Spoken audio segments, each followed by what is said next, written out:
Good morning, everyone. In today's class, we'll talk about principles of human geography. आज की कक्षा में हम देखेंगे मानव भूगोल के सिद्धांतों के बारे में और specifically in this class we'll talk about principle of activity. आज की क्लास में हम मानव भूगोल के सिद्धांतों में एक सिद्धांत है क्रियाशीलता का सिद्धांत, उस सिद्धांत की बात करेंगे। तो मानव भूगोल के सिद्धांतों को पढ़ने से पहले हमने पिछली क्लासेस में देख लिया है कि मानव भूगोल का जो उद्देश्य है वो क्या है, मानव भूगोल की प्रकृति क्या है तथा मानव भूगोल का जो अध्ययन क्षेत्र है वो क्या है। एक बार फिर से देखते हैं। तो जो मानव भूगोल का प्रमुख उद्देश्य है वो है आपका प्रकृति और मानव के जो बदलते हुए रिलेशंस हैं, इंटर रिलेशंस हैं, उनको एक्सप्लेन करना, उनकी व्याख्या करना। ठीक है, तो प्रकृति एवं मानव के बदलते हुए अंतर संबंधों की व्याख्या करना मानव भूगोल का मेन एम या प्रमुख उद्देश्य है। उसके बाद में मानव भूगोल क्या अध्ययन करता है। मानव भूगोल के जो उद्देश्य है वो है भौतिक परिस्थितियों, ये आपका प्रकृति है,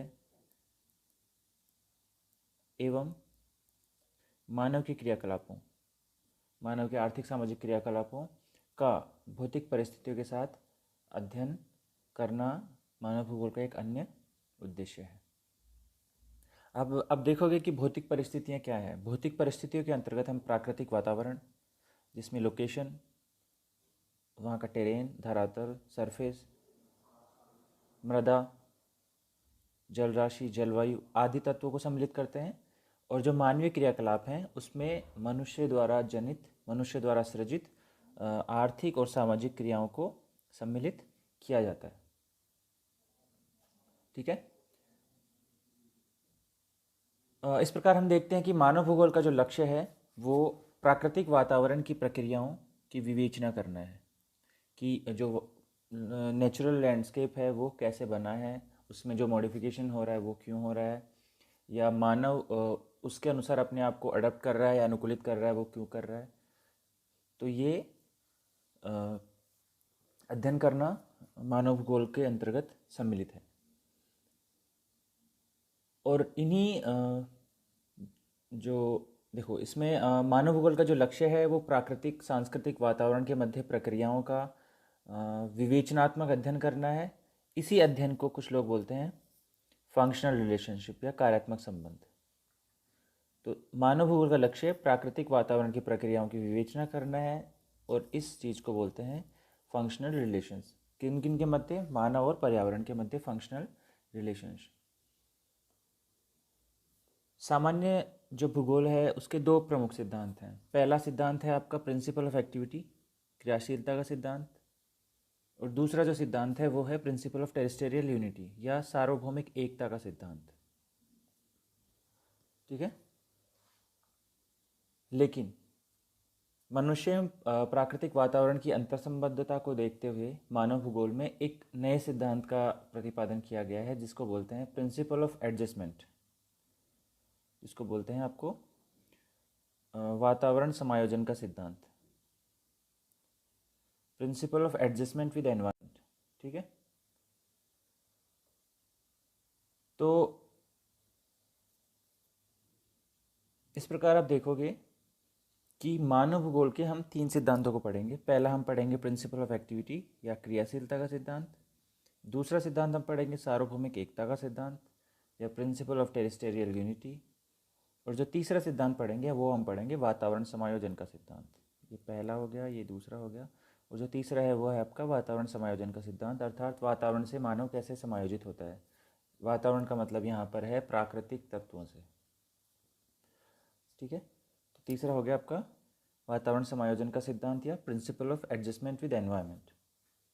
अब इन तीनों सिद्धांतों को आइसोलेशन में नहीं पढ़ा जाना चाहिए। उपरोक्त तीनों सिद्धांत अर्थात क्रियाशीलता, सार्वभौमिक एकता और समायोजन का जो सिद्धांत है, इनको अलग अलग रूप में न देखकर एक रूप में समझा जाना चाहिए, तभी जो मानव भूगोल की विषय की सार्थकता है वो सिद्ध हो सकती है।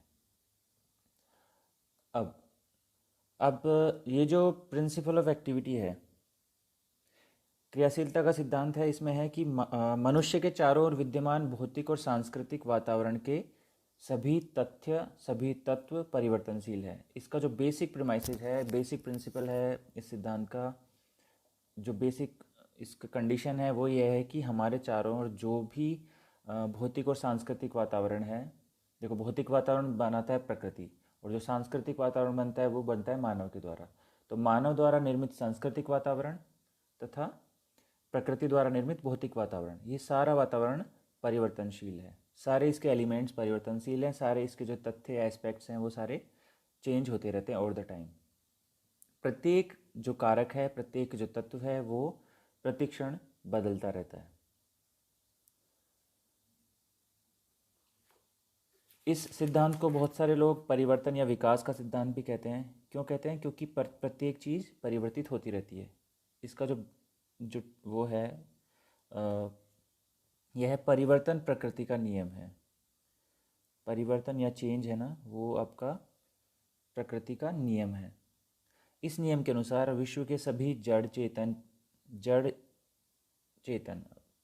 पदार्थ, चाहे वो जड़ हो, निर्जीव हो या सजीव हो, प्रत्येक पदार्थ भौतिक, चाहे वो भौतिक हो अर्थात प्राकृतिक पदार्थ हो या मानव द्वारा निर्मित सांस्कृतिक परिदृश्य हो, वो परिवर्तित होते रहते हैं।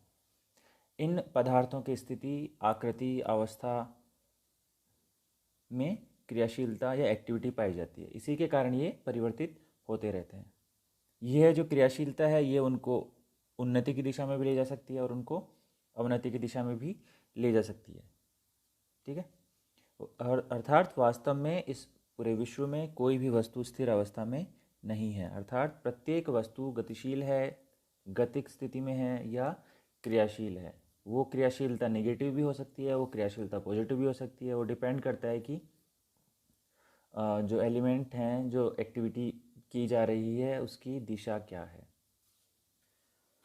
और जो प्रिंसिपल ऑफ एक्टिविटी है, बेसिकली इसको इंट्रोड्यूस करने में भूगोल में जीन ब्रून्स का बहुत बड़ा योगदान था। जो फ्रांसीसी भूगोलवेत्ता हैं जीन ब्रून्स, उनका इसमें बहुत योगदान था। तो जीन ब्रून्स ने परिवर्तनशीलता को अपने शब्दों में कहा है कि ये कहते हैं कोट अनकोट,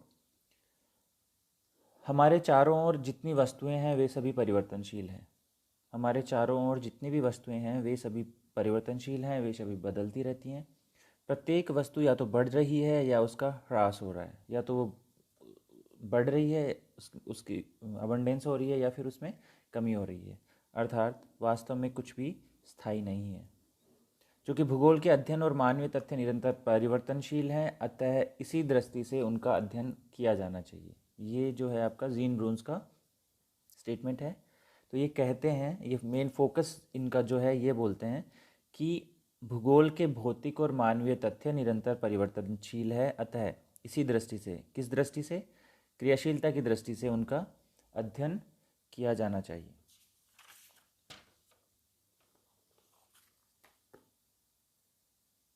अब अच्छा, इसमें जो क्रियाशीलता के सिद्धांत में हमने बात की भौतिक तत्वों की और मानवीय तत्वों की। तो जो भौतिक तत्व हैं या जो जो बेसिस ऑफ जोग्राफिकल एनवायरनमेंट है, या जो भौगोलिक परिदृश्य या भौगोलिक पर्यावरण को जो बनाते हैं, वो उन एलिमेंट्स को या जो ऐसे ऐसे तत्व जो आपके क्रियाशीलता को निर्धारित करते हैं, उसको हम दो भागों में आप डिवाइड कर सकते हैं। एक हैं आपके भौतिक तत्व, दूसरे हैं आपके प्राकृतिक तत्व। भौतिक तत्व वो हैं जो प्रकृति मतलब जो आपके फिजिकल एलिमेंट्स हैं, और कल्चरल तत्व वो हैं जिनको मानव द्वारा निर्मित किया गया है या मानव द्वारा सृजित किया गया है, जिसका निर्माण मानव द्वारा किया गया है। तो जो प्रकृति में जो चेंज होता है, अब जैसे हमने कहा कि change is the law of nature, जो परिवर्तन है वो प्रकृति का नियम है। तो ये जो चेंज होता है वो कैसे चेंज होता है? इस परिवर्तन के लिए कुछ तत्व उत्तरदायी होते हैं, जिनको आप दो ब्रॉड कैटेगरीज में डाल सकते हो। पहला होता है फिजिकल एनवायरनमेंट और दूसरा होता है कल्चरल एनवायरनमेंट, या फिजिकल फोर्सेस, और दूसरा है आपका कल्चरल फोर्सेस। तो फिजिकल फोर्सेस में वैसे आप देखोगे ब्रॉड लेवल पे, तो आपको वहाँ की लोकेशन, वहाँ की टोपोग्राफी, वहाँ की जलवायु, वहाँ का आपका अपवाह तंत्र, जलवायु, प्राकृतिक वनस्पति, वहाँ की मृदाएं और वहाँ पाए जाने वाले मिनरल्स, ये चीज़ें हो गई। इसके अलावा जो कल्चरल फैक्टर्स हैं वहाँ पर वहाँ का लैंग्वेज, वहाँ का धर्म संप्रदाय, तकनीकी सामाजिक संगठनों की स्थिति, वहाँ के आर्थिक संस्थान कैसे हैं, आर्थिक इकोनॉमिक इंस्टीट्यूशंस कैसे हैं, वहाँ का पॉलिटिकल सिस्टम क्या है। ठीक है। तो ये जो तत्व हैं ये कहते हैं कि दोनों ही तत्व परस्पर अंतर क्रिया करते हैं और क्रियाशील अवस्था में रहते हैं। इसके अलावा यदि आप इनको डिवाइड करोगे, एक तो जैसे ब्रॉड डिवीजन हो गया, इसके अलावा हम बोल सकते हैं कि कुछ भौतिक शक्तियां हैं जो परिवर्तनशीलता या परिवर्तनशीलता के गुण या क्रियाशीलता के लिए उत्तरदायी होती हैं। उनमें फिजिकल फोर्सेस में आप जैसे पहला लोगे, फिजिकल फोर्सेस में आप पहला लोगे तो वो है पृथ्वी के ग्रहीय संबंध। जो पृथ्वी है अपनी अक्ष पर घूम रही है, अपनी एक्सिस पर रोटेट कर रही है, साथ ही रिवॉल्यूशन भी कर रही है। ठीक है, सूर्य के चारों ओर रिवॉल्यूशन या परिक्रमण कर रही है और अपने अक्ष पर घूर्णन भी कर रही है। तो इसके वजह से दिन रात होना, ऋतुएं बनना, अर्थात पृथ्वी स्वयं स्वयं भी परिवर्तनशील है। तो इसको बोलते हैं पृथ्वी के ग्रहीय संबंध, planetary relations of the earth. इसके अलावा पृथ्वी की आंतरिक शक्तियाँ, टेक्टोनिक फोर्सेस जिसमें हो गया, एंडोजेनिक फोर्सेस हो गया, अर्थात जो महाद्वीप हैं वो भी परस्पर अपना स्थान परिवर्तित कर रहे हैं। ठीक है, कुछ शक्तियाँ इनमें हैं वो एकदम से आकस्मिक रूप से परिवर्तित होती हैं, कुछ में जो चेंजेस होता है वो स्लो स्लो होता है। तो जैसे आपका ज्वालामुखी और भूकंप है वो आपकी आकस्मिक शक्तियाँ हो गई। जो महादेशजनक बल होते हैं वो आपके जैसे टेक्टोनिक एक्टिविटीज़ वो आपकी पृथ्वी की आंतरिक शक्तियों का एक अन्य प्रकार हो गया। इसके अलावा जो सौर शक्ति है, इंसोलेशन है, इनकमिंग सोलर रेडिएशन है, या सूर्य द्वारा प्राप्त ऊर्जा है, उसके द्वारा जो परिवर्तन होते हैं। ठीक है, वो जितने भी आपको जो मेन सोर्स ऑफ एनर्जी है हमारी पृथ्वी के लिए, उसका क्या है, उसका सोर्स ऑफ एनर्जी कहाँ से आता है? दो हैं। पहला है आपका सोलर एनर्जी या इंसोलेशन या इनकमिंग सोलर रेडिएशन या सूर्य तप, और जो दूसरा है वो आपका जो पृथ्वी के अंदर रेडियो एक्टिव वेव्स हैं, रेडियो एक्टिव एलिमेंट्स हैं, उनके द्वारा जो निर्मित ऊर्जा है वो आपका अदर सोर्स है। ठीक है, तो ये है आपकी कुछ भौतिक शक्तियाँ। इसके अलावा जैविक शक्तियाँ, जैविक शक्तियों में आपका आएगा कि पृथ्वी के ऊपर जितने भी आपको पादप जंतु ये सब दिखते हैं, ये कई प्रकार की क्रियाओं का संचालन करते हैं जिससे क्रियाशीलता या परिवर्तनशीलता का गुण उनमें आता है। इसके अलावा आप मानव शक्ति, तो मानव शक्तियों में आप देखोगे कि मानव द्वारा निर्मित सांस्कृतिक आर्थिक भूदृश्य है वो मानवीय शक्तियों में आता है। ये सारे जितने कल्चरल फैक्टर्स हैं ये आपको ये चेंज लाते हैं, जो वहाँ का डायनेमिक्स है उसको परिवर्तित करते हैं। ठीक है, तो ये आपके हो गए मानवीय तथ्य या मानवीय क्रियाकलाप।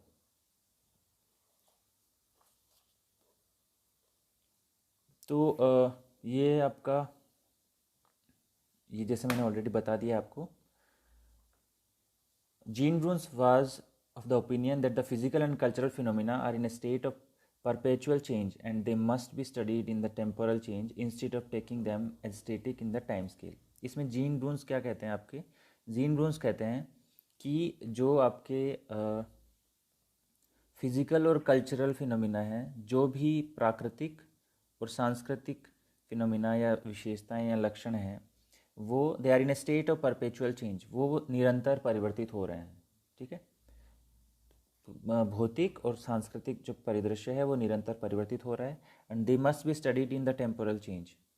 और वो जो है उसको ओवर द टाइम किस प्रकार वो चेंज हो रहा है उसके सापेक्ष उसका अध्ययन किया जाना चाहिए, instead of taking them as a static. अर्थात ये जो हैं वो स्टेटिक नहीं हैं, उनको टाइम स्केल में जिस प्रकार वो चेंज हो रहे हैं उसके हिसाब से, उसके अनुसार जो फिज़िकल और कल्चरल, भौतिक और आपके कल्चरल फिनोमिनान हैं उनको आपको चेंज होते हुए अध्ययन करना है। मतलब उनको ऐसे नहीं देखना कि वो फिक्स हैं, आज जैसे हैं वो कल वैसे नहीं होंगे, या आज जैसे हैं वो मतलब वो चेंजिंग स्टेट में है। तो हमें उनको टेम्पोरल चेंज की कंडीशन में उनका अध्ययन करना है। He held the view that everything is either growing और डिमिनिशिंग। ये ऑलरेडी हमने बात कर ली है। वो कहते हैं कि या तो वस्तुएं घट रही हैं या बढ़ रही हैं। या तो वो फैल रही हैं या फिर वो सिकुड़ रही हैं। And nothing is stable and static. कुछ भी जो पृथ्वी पर है वो स्टेबल और स्टैटिक नहीं है, सब कुछ जो है वो क्या है आपका डायनेमिक है, अर्थात एक्टिविटी चल रही है, सब कुछ में क्रियाशीलता है। और ये यूनिवर्सल है, ये ऐसा नहीं है कि कुछ चीज़ें आपकी स्टेबल हैं और कुछ वो नहीं है। प्रत्येक वस्तु आपकी चेंज हो रही है। जैसे एग्जाम्पल के लिए बताते हैं, the Heights of mountains peaks, mountains की पीक्स की हाइट बढ़ रही है। क्यों बढ़ रही है? क्योंकि जो फोर्सेज हैं, टेक्टोनिक फोर्सेज है, वो काम कर रहे हैं। सी लेवल चेंज हो रहा है। सी लेवल चेंज होने का रीज़न क्या है? कुछ नेचुरल रीज़न है और कुछ एंथ्रोपोजेनिक या मानवजनित कारक हैं। जैसे पृथ्वी पर CO2 का कंसनट्रेशन बढ़ रहा है। CO2 का कंसनट्रेशन बढ़ने से आपका ग्लोबल वार्मिंग हो रहा है। उसके वजह से क्या हो रहा है, तो जो आपके आइस शीट्स हैं, ध्रुवों पर जो बर्फ़ है वो पिघल रही है। उससे क्या हो रहा है, वो पिघल के जब आपको महासागरों में आ रही है तो वहाँ पर क्या हो रहा है, सी लेवल चेंज हो रहा है। Ice sheet, glaciers, size of valleys या जो आपकी घाटियाँ हैं उनकी साइज़ बढ़ रही है। क्यों बढ़ रही है? क्योंकि जो आपकी नदी है वो आपका या तो उसको डीप कर रही है वैली को, या उसको ब्रॉड कर रही है। क्यों कर रही है? क्योंकि उस वैली में जो वाटर है, जो फिजिकल एलिमेंट है, पानी, जल, जल का बहाव हो रहा है और वो जल गतिशील है और वो अपनी क्रियाशीलता की वजह से वैली का आकार बढ़ा रहा है, उसको चौड़ा कर रहा है। इसके अलावा डेल्टा बन रहे हैं, वोल्केनोज आ रहे हैं। And forest are continuously changing in their shape, size and altitude. तो ये सब जो चीज़ें हैं वो क्यों हो रही हैं? क्योंकि कुछ भौतिक शक्तियाँ या मानवीय शक्तियाँ कार्य कर रही हैं, और इनके कार्य करने से या उनकी एक्टिविटी से जो सारा डायनेमिक्स है वो चेंजिंग है। अर्थात प्रत्येक व्यक्ति, प्रत्येक वस्तु या परिदृश्य, चाहे वो मानवीय हो, अर्थात चाहे सांस्कृतिक हो या प्राकृतिक हो, क्रियाशीलता की स्थिति में है, क्रियाशील है, गति का अवस्था में है। और वो क्यों है? क्योंकि मानव और प्रकृति परस्पर निरंतर अंतरक्रिया कर रहे हैं, और ये अंतरक्रिया जो है ये आइदर अपवर्ड साइड है या डाउनवर्ड साइड है, लेकिन इनमें एक्टिविटी हो रही है। तो बेसिक जो इसका है, देखो, so in order to understand the interrelationship of physical and cultural components of a meso और माइक्रो रीजन, मतलब किसी व्यष्टि या समष्टि क्षेत्र की, वहाँ के फिजिकल और कल्चरल कंपोनेंट्स के बीच में उनका अंतर संबंध देखने के लिए जो सबसे मोस्ट इंपॉर्टेंट प्रिंसिपल है वो है आपका principle of activity. And that should to to be kept in mind to arrive at a just synthesis। अर्थात किसी भी भौतिक परिदृश्य या सांस्कृतिक परिदृश्य के साथ हमें न्याय करना है तो हमें प्रिंसिपल ऑफ एक्टिविटी को ध्यान में रखना पड़ेगा। ठीक है, तो ये जो था आपका प्रिंसिपल ऑफ एक्टिविटी या क्रियाशीलता का सिद्धांत, उसमें कुछ नहीं है। उसमें जो बेसिक है वो यह है कि मानवीय परिदृश्य और आपके जो भौतिक परिदृश्य हैं वो सदैव परिवर्तनशील है। जीन ब्रून्स इसके प्रमुख इसको इसके इस पर जोर डालने वाले या इसके बारे में बताने वाले प्रमुख विद्वान रहे हैं। इन्होंने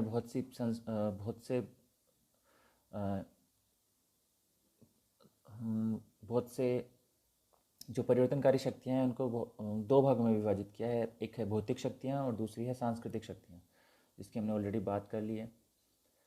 इसमें आपको जो भौतिक शक्तियाँ हैं उसमें है आपकी पृथ्वी के टेक्टोनिक फोर्सेस, सूर्यातप, पृथ्वी के ग्रह संबंध, गुरुत्वाकर्षण शक्ति, और इसके अलावा मानवीय शक्तियाँ और जैविक शक्तियाँ ये इसमें सम्मिलित करते हैं।